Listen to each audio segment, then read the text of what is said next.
Hi viewers எல்லோருக்கும் வணக்கம். நம்ம இன்றைக்கி இதை பற்றின வீடியோ பார்க்க போகிறோம்னு பார்த்தீங்கன்னா, நாளைக்கு தங்கத்தோடைய விலை வந்து எப்படி இருக்கலாம் அப்படிங்கிறத பற்றியும், அது மட்டும் இல்லாமல் பார்த்தீங்கன்னா, உங்களுக்கு ரொம்பவே பயனளிக்கக்கூடிய வகையில் சிறு சிறு சேமிப்புகள் மூலமாக அடுத்து வரக்கூடிய ஒரு 5-6 வருடத்தில் பெரிய அளவுக்கு லாபம் எப்படி நீங்கள் வந்து ஈட்டிக்க முடியும் அப்படிங்கிறத பற்றி தான் இந்த வீடியோவில் நான் வந்து ஷேர் பண்ணிக்க போகிறேன்.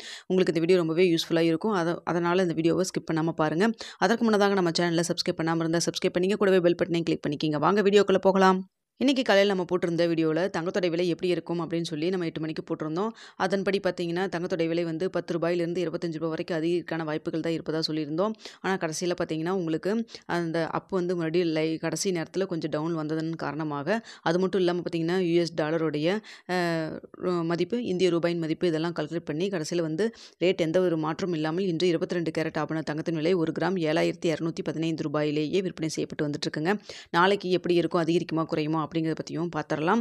அதற்கு முன்னதாக பார்த்திங்கன்னா சிறு சிறு சேமிப்புகள் மூலமாக இந்த வருடத்திலிருந்து நம்ம கொஞ்சம் கொஞ்சமாக பணம் எடுத்து வச்சா கூட ஒரு லாங் டேர்மில் ஒரு 5 வருஷம் ஒரு 10 வருஷம் கழித்து அது ஒரு பெஸ்ட் இன்வெஸ்ட்மெண்ட்டாக எப்படியெல்லாம் மாற்றிக்க முடியும் அப்படிங்கிறத பற்றி எனக்கு தெரிஞ்ச சில ஐடியாக்களும், அது மட்டும் இல்லாமல் நான் எப்படி வந்து இந்த வருடத்திலேருந்து சேமிக்க போகிறேன் அப்படிங்கிறத பற்றியும் உங்கள்கிட்ட நான் ஷேர் பண்ணிக்க போகிறேங்க. முதலாவதாக பார்த்திங்கன்னா, நடுத்தர மக்கள் எல்லாத்துக்குமே ரொம்பவே அதிக அளவில் வந்து கை கொடுக்குற வகையில் இருப்பது பார்த்திங்கன்னா தங்கம் தான். ஸோ தங்கத்தில் முதலீடு பண்ணுவது மூலமாக நமக்கு வந்து ஆத்திர அவசரத்துக்கு நம்ம யார் கையும் எதிர்பார்க்காம நம்ம கையில் நகை இருந்ததுன்னா கொண்டுட்டு போய் பேங்க்கில் வச்சு நம்ம வந்து அவசர காலத்துக்கு நம்ம வந்து பணம் வாங்கிக்க முடியும். அது மட்டும் இல்லாமல் பார்த்திங்கன்னா சிறு சிறு சேமிப்புகளாகவே இப்போ வந்து சேமிச்சுக்க கூடிய வகையில் வந்து டிஜி கோல்டு, அதே போல் மாதம் மாதம் கட்டக்கூடிய கட்டக்கூடிய சுலப தவணை முறை இது மாதிரிலாம் இருக்குங்க. ஸோ சொல்லப்போனால் பார்த்திங்கன்னா நிபுணர்கள் கணிச்சிருக்க என்னென்னு பார்த்திங்கன்னா, இப்போ வந்து ஒரு கிராம் வந்து 7200 அப்படின்னு சொல்லி விற்கிதுன்னா, கண்டிப்பாக வந்து ஒரு 3லேருந்து 4 வருஷத்துக்குள்ளே கண்டிப்பாக அது வந்து 2 மடங்காக, அதாவது குறைஞ்சபட்சம் ஒரு கிராம் 10,000 ரூபாய்க்கு வந்து போகக்கூடிய வாய்ப்புகள் இருப்பதாக தான் சொல்கிறாங்க. ஸோ கொஞ்சம் கொஞ்சம் நீங்கள் வந்து ஒரே டைமில் வந்து 10 லட்ச ரூபா இல்லை 2 லட்ச ரூபா 3 லட்ச ரூபாய்க்கு அப்படி கோல்டு வாங்காமல் கொஞ்சம் கொஞ்சமாக கையில் இருக்கிறப்போ உங்களுடைய தேவைக்கு மீதின காசு ஏதாவது இருந்ததுன்னா கொஞ்சம் கொஞ்சமாக சிறிய லெவலில், இப்போ வந்துங்க ஒரு 10,000 ரூபாய் இருக்குது அப்படின்னா அந்த 10,000 ரூபாயில் நம்ம வந்து பெரிய அளவுக்கு வந்து ஒரு லேண்ட் வாங்க முடியாது, இல்லை வந்து அது பெரிய அளவுக்கு நம்ம வேறு எதுவும் நம்ம பண்ண முடியாது.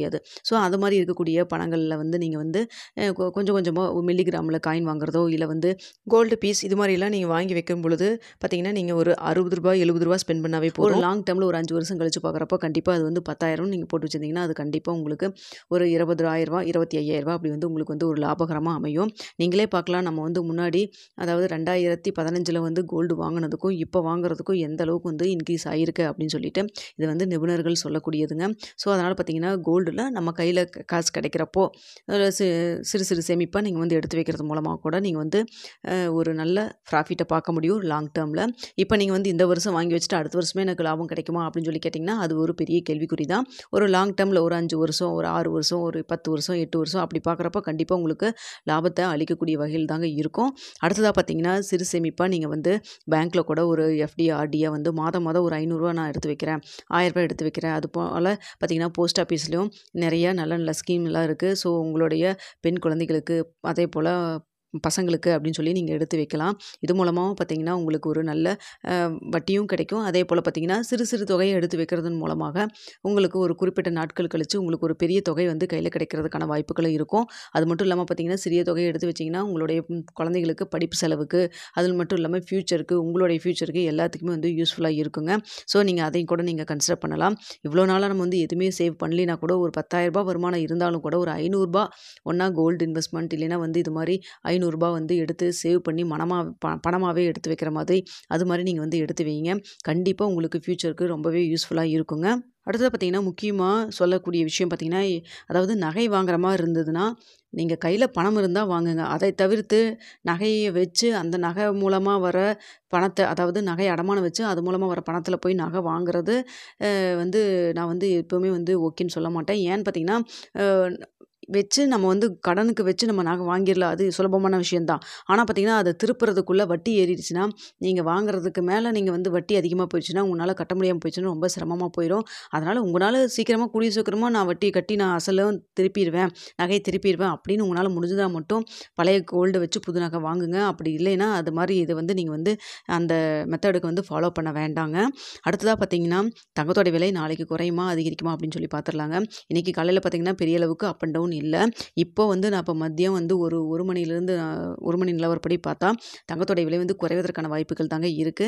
இது வந்து எக்ஸாக்ட்டா இப்படி தான் இருக்குன்னு சொல்ல முடியாது. இப்போ பார்த்தீங்கன்னா, கிராமிற்கு ரூ. 30லிருந்து ஒரு ரூ. 45 வரைக்கும் குறைவதற்கான வாய்ப்புகள் தான் இருக்கு.